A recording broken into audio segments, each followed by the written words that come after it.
So, we live in an era of Swiggy, Blinkit, in 10 minutes delivery, all that. I first wanted you both to reflect upon that. I haven't, as a consumer, swung to that, but I definitely get bothered with this 10 minutes packaging, so much packaging, so much fuel that we are sort of burning. I think as a society, we are not thinking about some of these bigger issues, like what it reflects, the ripple effect it has had. How do you look at the era we are looking in, the consumptive era that we are in, where cell phones need to be changed, laptops need to be changed, our TV, refrigerator, virtually everything has a life cycle. In fact, the construct of the corporate Planned world obsolescence. and the products that they are making, everything is sort of favoring this upgrade, constantly upgrade generation, the consumption. Let's talk a little about your reflection of it. How do you see this around you through your eyes? It bothers at one level, but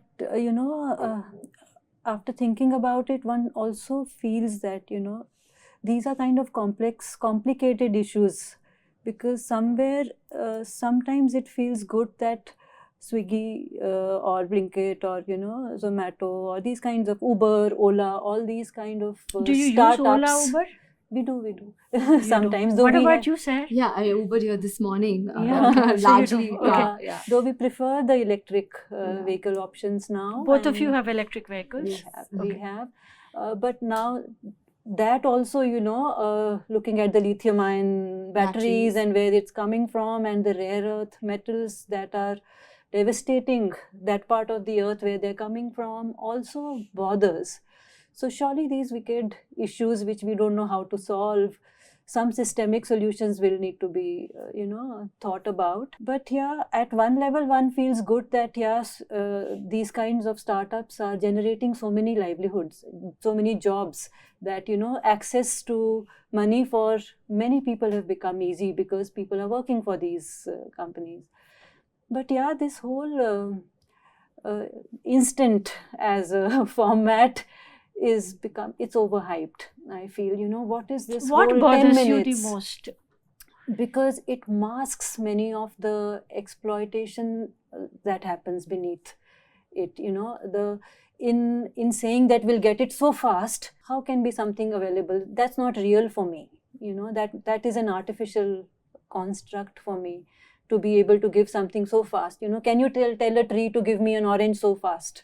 It's something like that. What about you, Sahar? How do you look at this entire consumptive sort of behavior that we see all around us, including at a corporate level?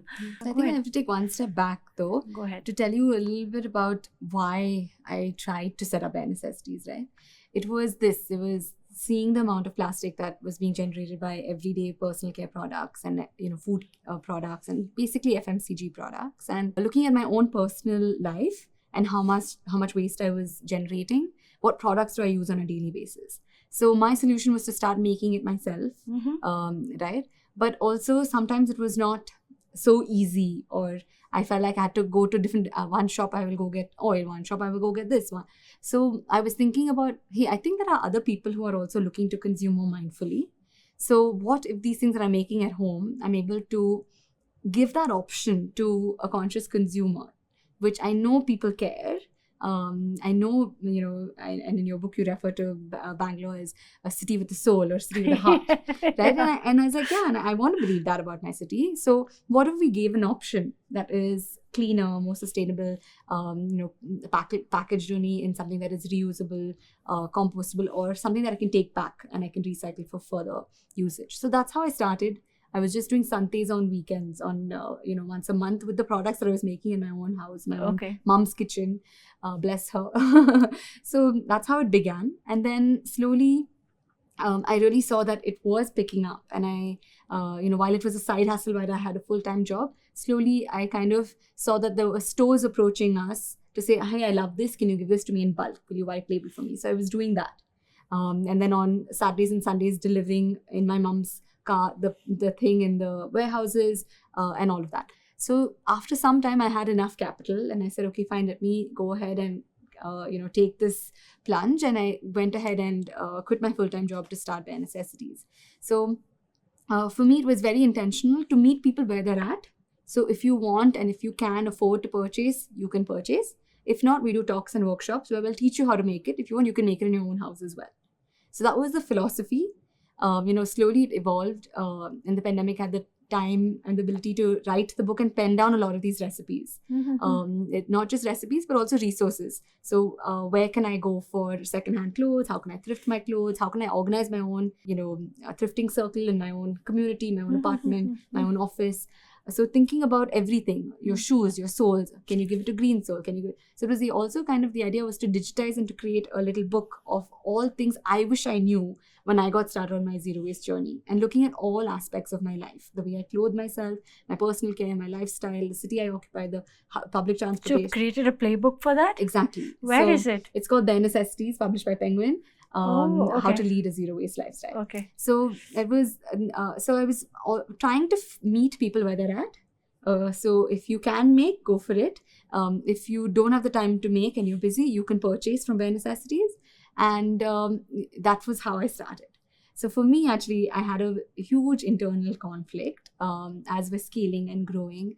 Bare Necessities, I want to be more accessible. I want to have these clean products. So ultimately, my mission is less waste is going into our oceans, our landfills, and polluting our groundwater and soil. That means I have to be where people are shopping. So actually, it took me a long time. The team was like, we have to get on quick commerce. And I was like, no, we don't. And then slowly saying, where are the consumers shopping? And if you really want, if your big mission is really to help divert all of that plastic waste, then you have to give that option. So we are on quick commerce over the past few months. Okay. And it was very intentional. We took a long time. We deliberated in order to do it. But I think there's more good than harm by giving the sustainable option in there. But even our communication around it was buy when you need. When you're purchasing, plan your orders in bulk up. Don't just get one thing, because the carbon footprint of that is not great. I think what also happens is this whole collective mindset of maximizing. I think when we talk about a 10-minute delivery and this time is reducing, we want it sooner than that.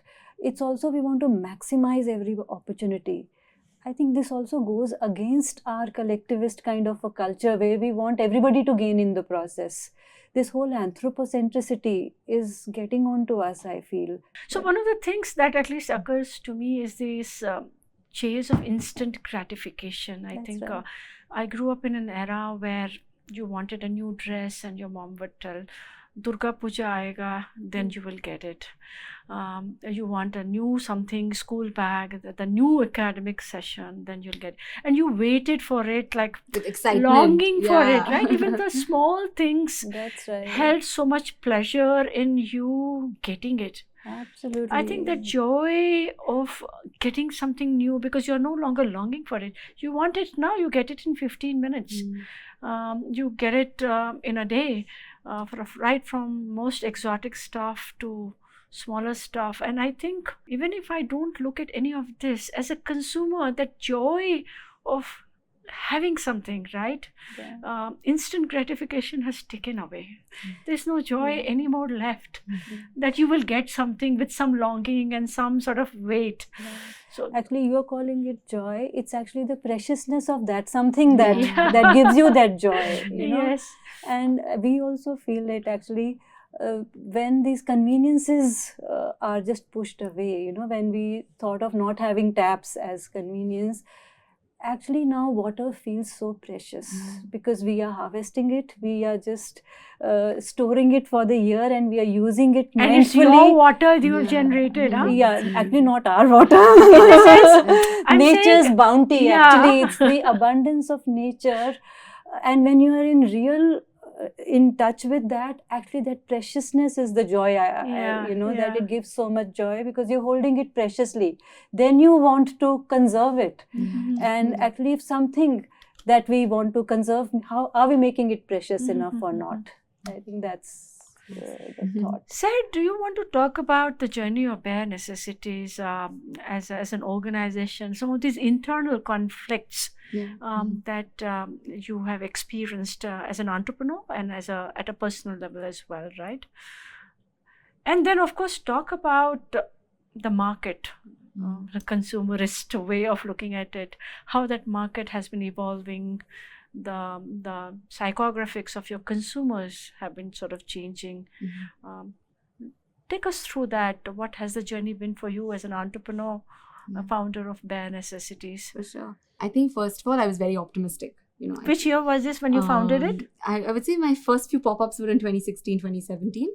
I formally registered in 2019. So I guess I've had a formula in life, which is you work hard and things will happen, right? The same formula just did not work for me at when I was trying to start Bare. And, explain that to us. For me, largely also was, I worked at a non-profit.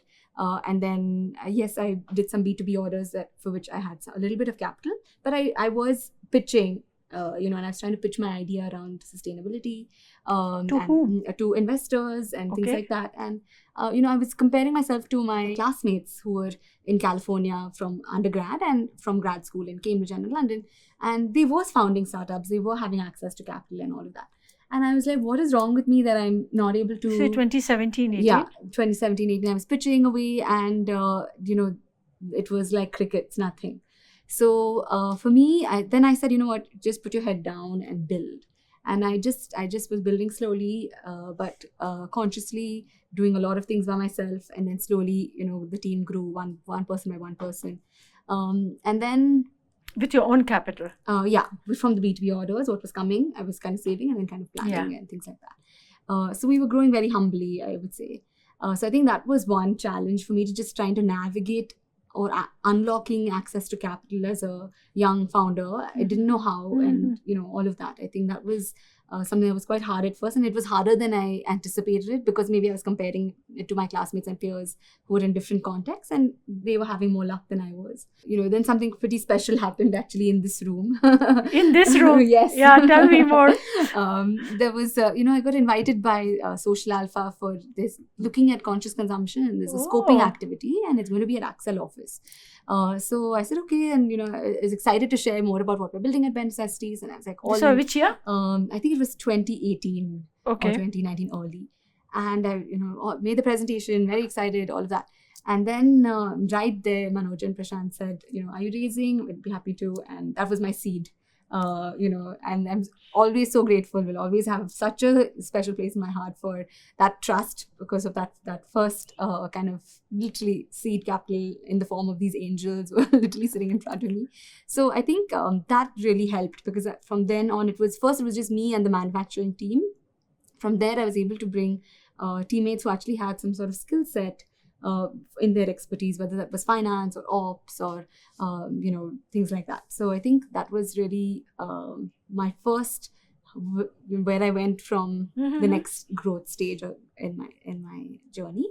And then I think we were out of my mom's garage. I convinced my mom to park outside for the rest of her life and said, this is our first office. And slowly it was another room, then her backyard. And so, we just kind of had occupied all aspects of my mom's house, and as we grew the team, etc.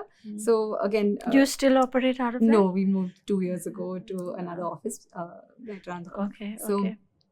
That's how we built, quite consciously, quite intentionally. It was very much one step at a time, one product at a time, one channel. So tell us about the product and your availability, range of product, geographically where you are in terms of size, number of people, all that, and where it is today. Yeah, so we are creating personal care products largely, a few home care and lifestyle, but we want to give you everything that you need from the minute you wake up to the minute you sleep, that is not packaged in plastic. So we're giving a lot of concentrate formats. So we have shampoo bars, conditioner bars, soap bars. We have compostable bamboo toothbrushes that are braille enabled. Even if you're visually impaired, you can just put your thumb across the icons and identify which one is your toothbrush. And then we also have waterless formats of hand wash, dishwash. So actually, if you think about your traditional laundry detergent, dishwash, or hand wash, 90% of the formula is water. Yeah. So we are saying, why should we pay to ship water across the country, plus in package, and it's heavy, and the carbon footprint? So actually reducing the carbon footprint by 80 or 90% by just giving you what you need. So it comes in a little sachet this big, which is completely compostable, even in a home composter. There's a tree resin blend on the inside, and the ink is also vegetable dye ink. So you can literally just put in your compost, and you put that into your dispenser, and then you add water from your own tap at home. And there's a line on the dispenser. The dispenser you get just once, and thereafter you keep refilling with your sachets. Okay. So that's how we thought through the product. We also have stainless steel straws, few lifestyle travel kits that you can take with you to avoid maybe a spoon and fork that might be plastic. So the idea is to make it very easy and very accessible for you to live a plastic-free, waste-free life. So that's kind of the intention. We ship all over India. We also have about 50 different retail stores that we retail out of all over India. Offline stores? Yes, all over India. So from Jaipur to... So these are exclusive stores? No, not our own. We retail at other store partners. We're at all of the Go Natives, Organic Worlds in Bangalore, for example. So that's kind of how we've grown. And then largely our website, it's B2B and B2C. Our website is our best channel still.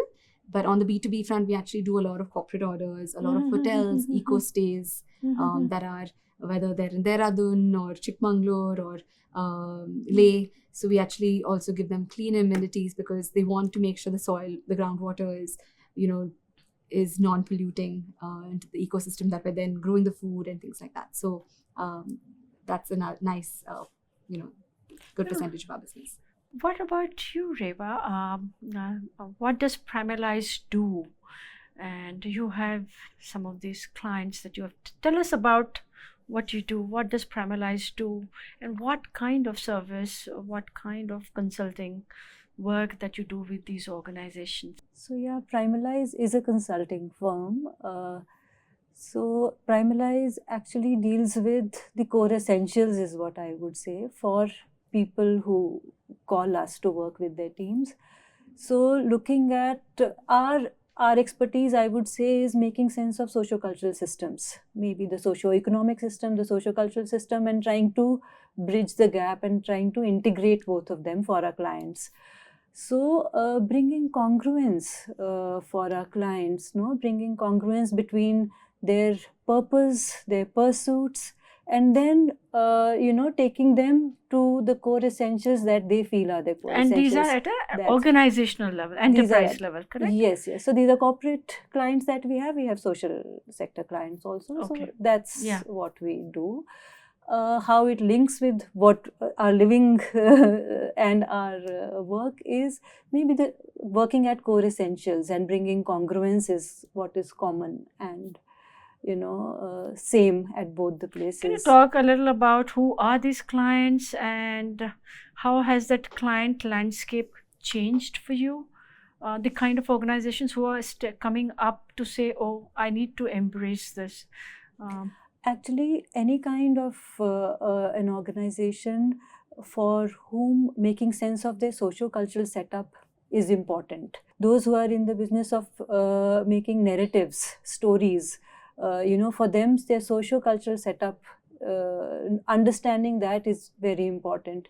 People who want to sell their products to consumers, which are, around, making sense of the desires and urges of an evolving population becomes important. So we get to the root of why do people buy what they buy? What are the deepest urges that are getting satisfied? Products are satisfying some of the urges, but the urges go deeper than that, So making sense of that. Like we worked with a team which was trying to understand the child's universe because they were working, in the area of education and learning. So to map the child's universe for the Indian population and taking care of rural, urban and, semi-urban kind of population. So we helped the team do that.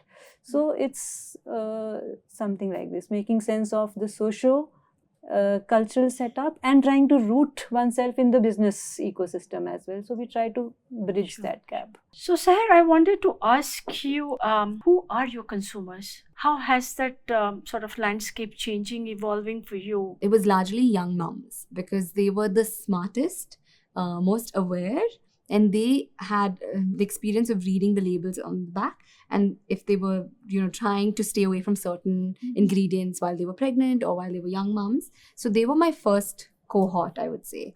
And actually, they would look for me at the next pop-up to give me feedback on, that worked, that didn't quite work, etc. And so they actually became my first set of co-creators, I would say. Sure. And from largely, I would say 90% or maybe even like 99% being women in that demographic, it's evolved. It's actually 60% women and 40% men.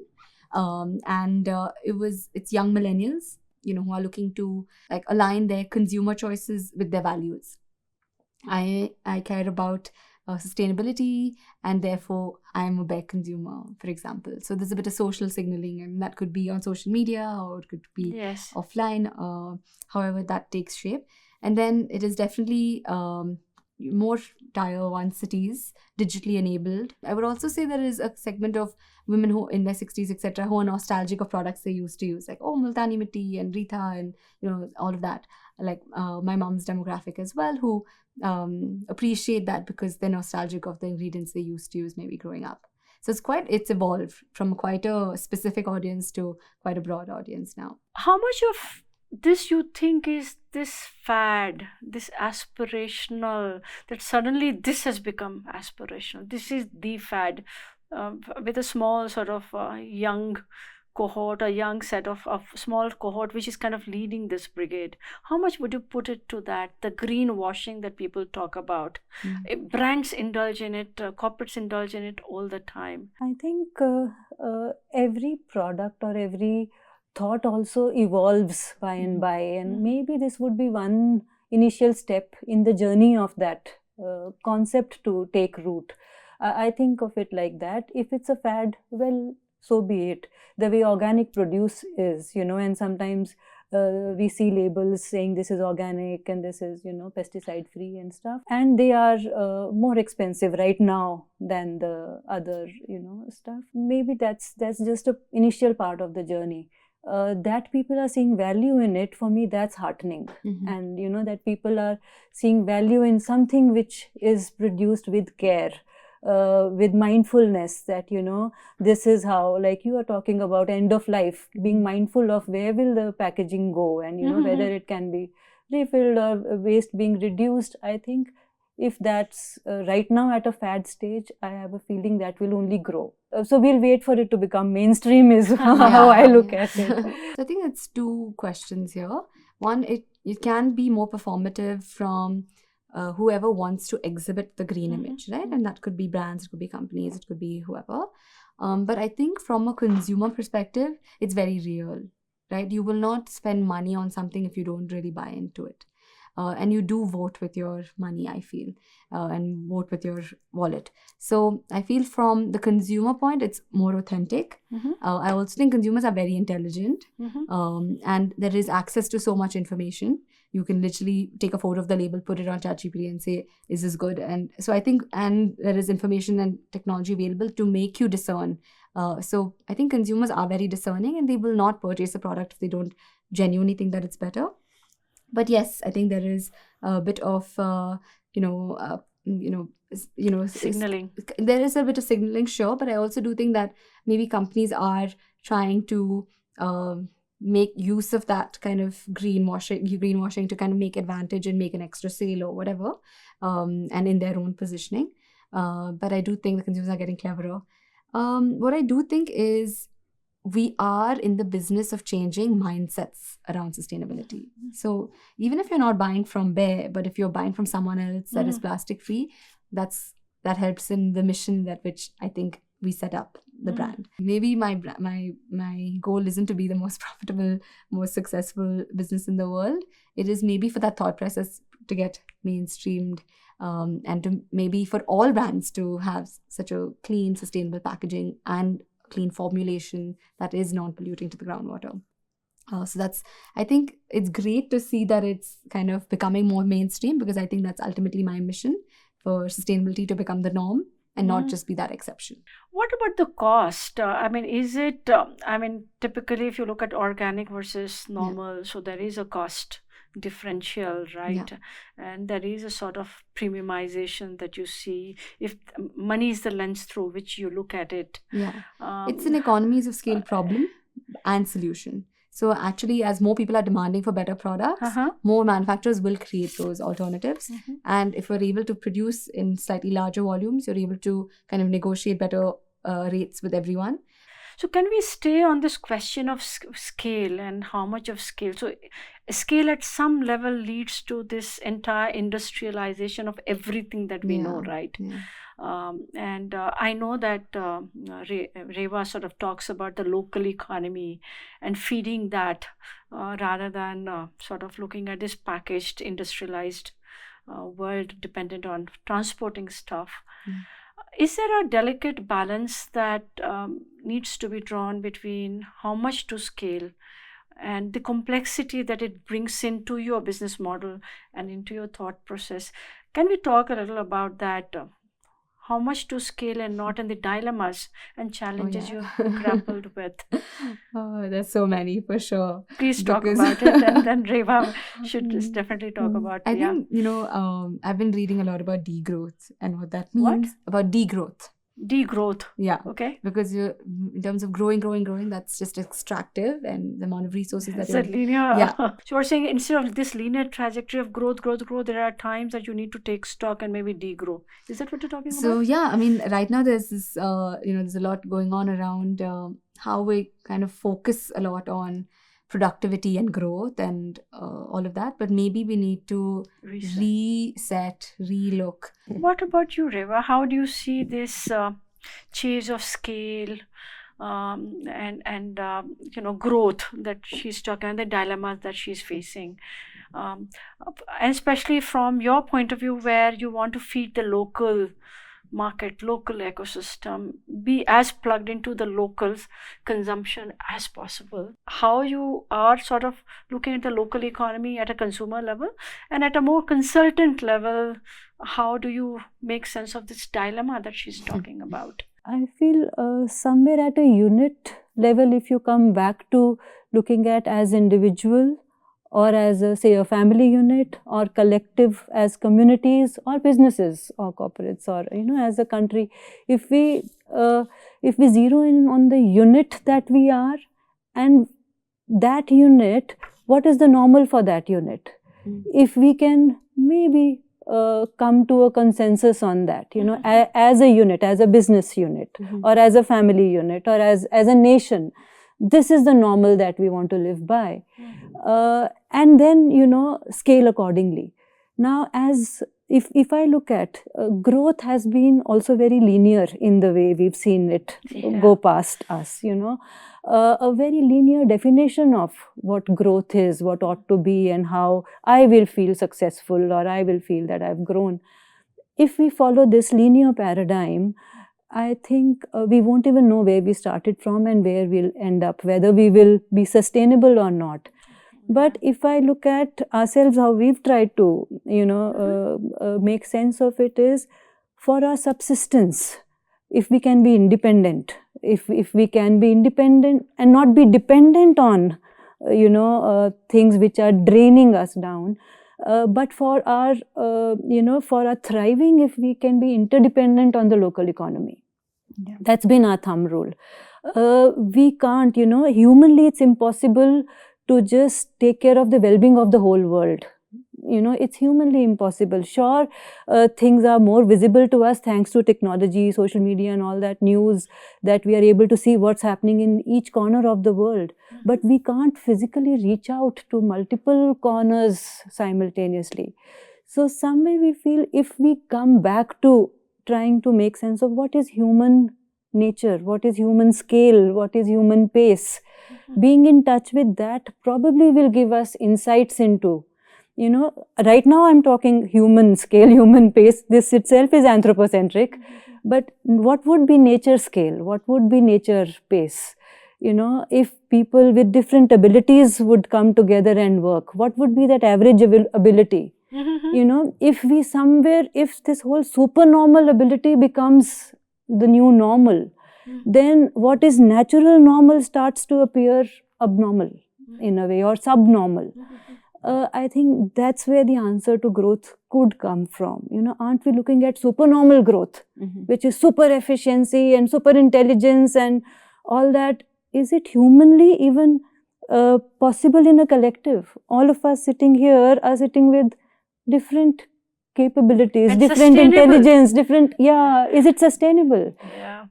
Only one set of people with one pace and one intelligence will shoot up. What happens to the others? Then others start seeming lesser than. That's not sustainable. That's not respectful, first of all. That's indignifying. So I would say, something that can offer dignity is sustainable. Yeah. And to come back to human scale, let's first, and it'll need a couple of discussions to figure out what is human scale. Yeah. Because human scale can't be in isolation. It'll have to be in Contextual. in context with the paradigm we are living in. Yeah. Natural. We are born in nature.